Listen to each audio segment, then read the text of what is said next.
अस्सलामुअलैकुम नाजरीन, KBN news channel में आप तमाम का तहे दिल से इस्तकबाल है। आइए आज की अहम खबर पर नज़र डालते हैं।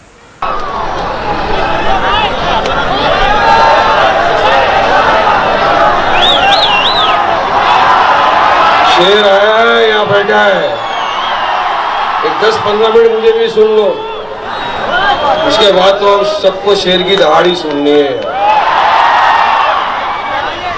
शेर नशीब पर तशरीफ फरमा ऑल इंडिया मजलिस इत्तेहादुल मुस्लिमीन के हम सब के सदर जनाब बैरिस्टर असदुद्दीन ओवैसी साहब, महाराष्ट्र के हमारे प्रेसिडेंट मेंबर ऑफ पार्लियामेंट जनाब इम्तियाज जलील साहब, तमाम जिम्मेदारान, उलेमा इकराम, यहाँ पर मौजूद मेरे दोस्त, मेरे बुजुर्ग, मेरे भाइयों और मेरी पर्दा नशी माँ बहनों, अस्सलामु अलैकुम व रहमतुल्लाहि व बरकातुहू। हिंदुस्तान, हिंदुस्तान, इनकलाब, इनकलाब।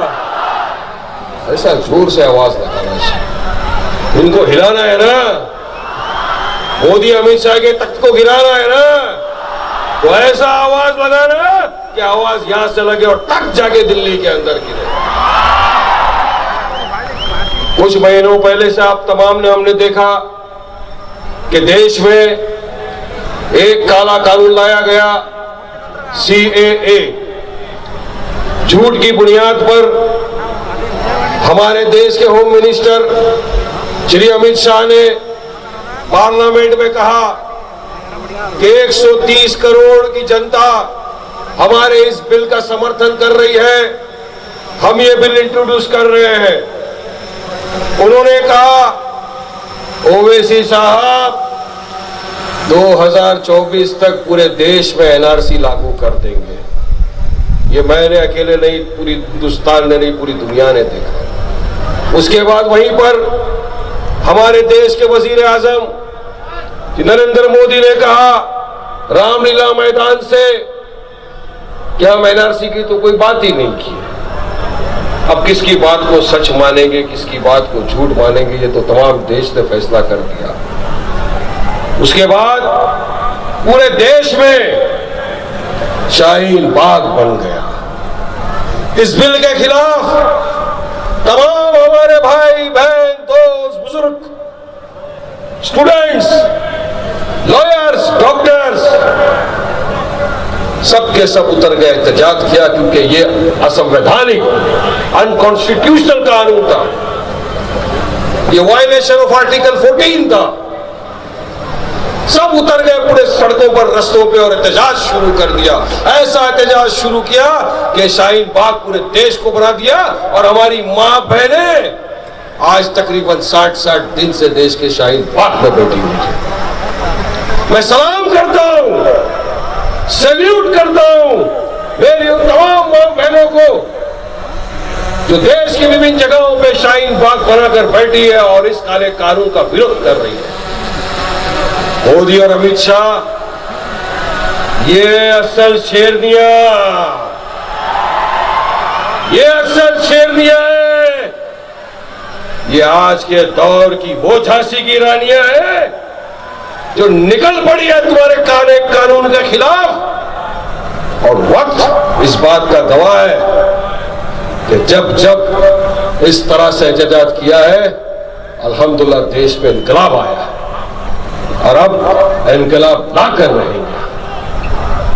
तुम गोलियां बरसाओ, तुम लाठियां बरसाओ, तुम टीयर गैस बरसाओ, हम संविधान को लेकर आगे चलते रहेंगे और तुमसे अपनी जुबान से मुकाबला करते रहेंगे, करते रहेंगे, करते रहेंगे। सीनों पे गोलियां खाएंगे मगर कागज नहीं, कागज नहीं। तुम मारो गोलियां, तुम चलाओ लाठियां, तुम्हारी गोलियां खत्म हो जाएगी मगर हमारे सीने खत्म नहीं होंगे, याद रखना। तुम 100 को मारोगे, 1000 देश प्रेमी पैदा हो जाएंगे। तुम 1000 को मारोगे, 1 लाख संविधान के रक्षक पैदा हो जाएंगे। कितनों को मारोगे मोदी अमित शाह, कितनों को मारोगे? नहीं मार सकते तुम, क्योंकि अब इनकलाब आएगा। क्या कहा था आपने? देश के गद्दारों को गोली मारो। अरे ये जो प्रदर्शन कर रहे हैं, आज संविधान को बचाने के लिए जो लड़ रहे हैं, क्या आपको ये गद्दार नजर आता है? अरे ये असल देश प्रेमी है। ये वो लोग हैं जो संविधान को बचाने निकले हैं। ये वो लोग हैं जो सेक्युलरिज्म को बचाने निकले हैं। ये वो लोग हैं जो हमारे देश की डेमोक्रेसी को बचाने निकले हैं। और तुम कहते हो कि ये देशद्रोही गद्दार है। शर्म करो। अगर संविधान को बचाना गद्दारी है तो हाँ, वारिस पठान गद्दार है, आओ मुझे गोली मार। अगर डेमोक्रेसी को बचाना गद्दारी है तो हाँ आओ, वारिस पठान गद्दार है, मार के दिखा दो गोली तुम्हें। डरने वाले नहीं है। 1.25 मीटर सफेद कपड़ा गाड़ी में लेके घूमते हैं मोदी अमित शाह, याद रखो। जब आएगी चले जाएंगे। मेरा तो ईमान इसी बात पर है ना। दिखा हुआ है वक्त। मगर आज मेरे देश के डेमोक्रेसी का सवाल है, मेरे देश के संविधान का सवाल है, और अब हम पीछे नहीं हटेंगे। ये जो कदम हमने आपने मिलकर बढ़ाया है, मेरे भाइयों बहनों बुजुर्गों, मेरी मां बहनों, याद रखना, ये वो कदम है जो हमारे देश को इस मोदी और अमित शाह की फासिस्ट रजीम से आजादी दिलाएगा। ये कदम कल आप जवाब दे सकोगे हमारे बच्चों को। जब बच्चा पूछेगा अम्मा कि मेरी सिटीजनशिप के ऊपर जब शक किया जा रहा था, जब सिटीजनशिप पर बात आ गई थी, तब तुम क्या कर रहे थे? तब तुम खड़े होकर बोलना, बेटा जब तेरी सिटीजनशिप को चैलेंज किया जा रहा था, हम ठंडी में बैठे थे शाहीन बाग में और विरोध प्रदर्शन कर रहे थे देश के अंदर। याद रखना, कोई चीज आसानी से नहीं मिली, ना कभी मिलेगी। जद्दोजहद करनी पड़ेगी।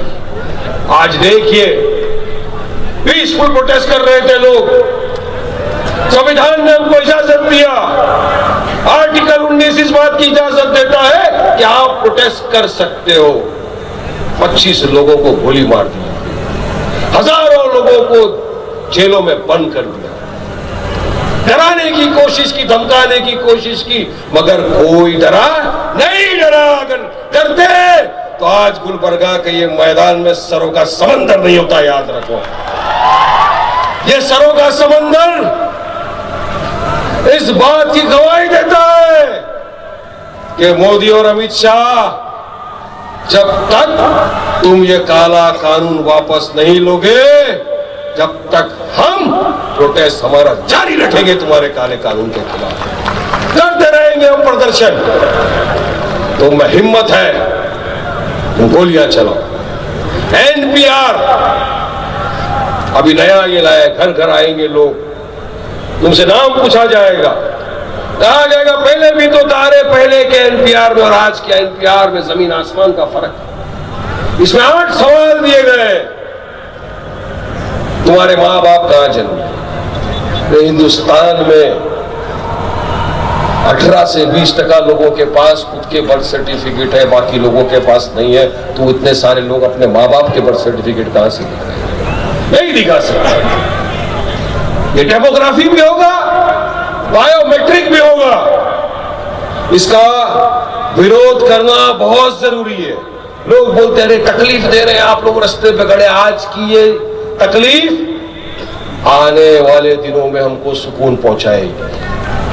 मेरे घर पे अगर कोई आया, एनपीआर इल्यूमिनेटर, दरवाजा खटखटाया, तुम्हारा नाम क्या है?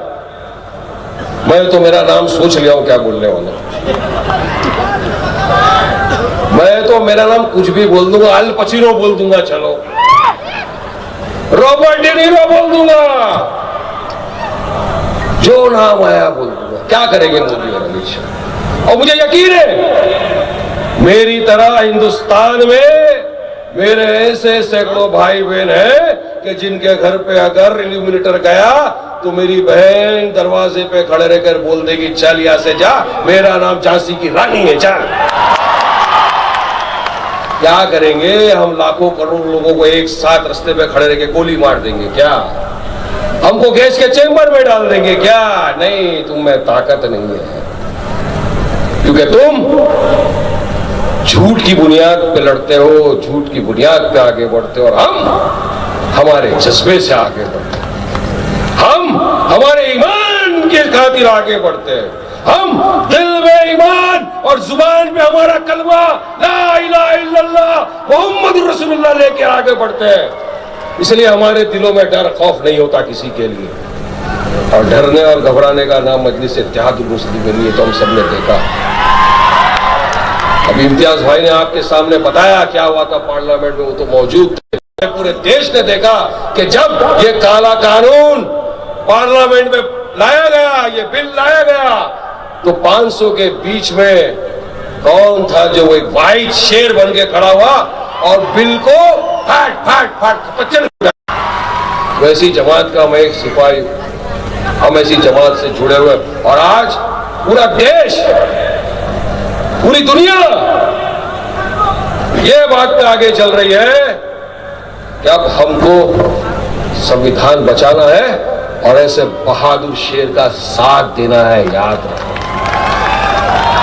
अगर हमको आगे बढ़ना है तो ऐसे इंसान के साथ चलो जो हमारी आवाज बनके पार्लियामेंट हो या टीवी हो या पब्लिक मीटिंग हो, जलसे हो, कहीं भी हो, अपनी आवाज बुलंद करे और इनको आंख से आंख मिलाकर इनको टक्कर दे, ऐसे इंसान का साथ देने। याद रखना, देश बड़े नाजुक मोड़ से गुजर रहा है। लोगों के ऊपर ऐसे अल्फाज यूज करते हैं देश के गद्दारों को, उन पे केस भी बुक नहीं होता।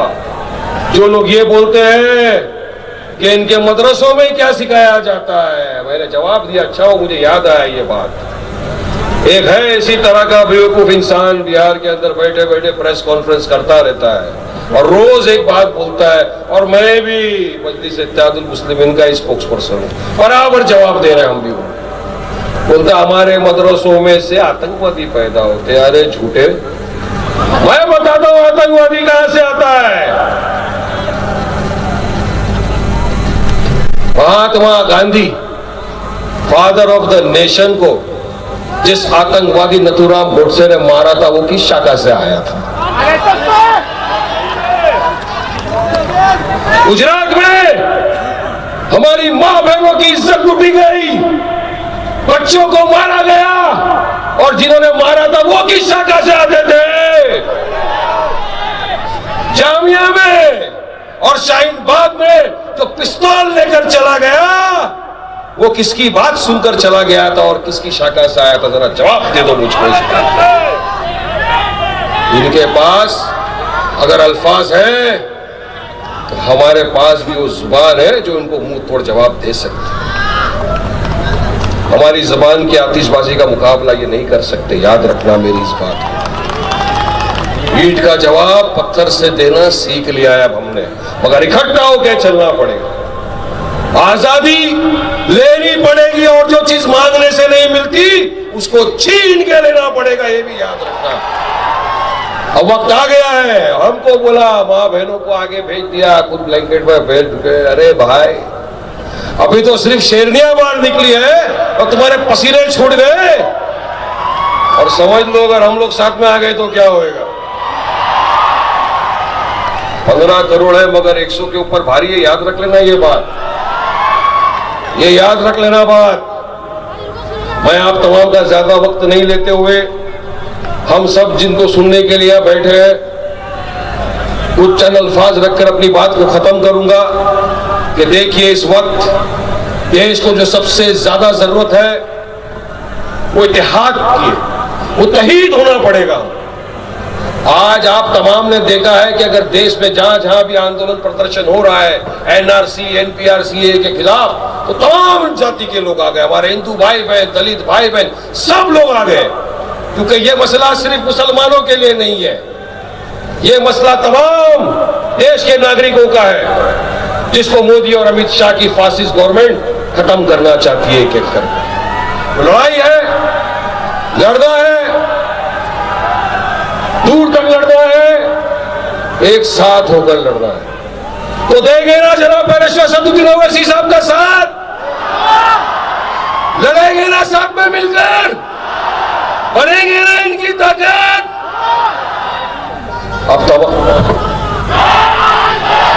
अब आ रहे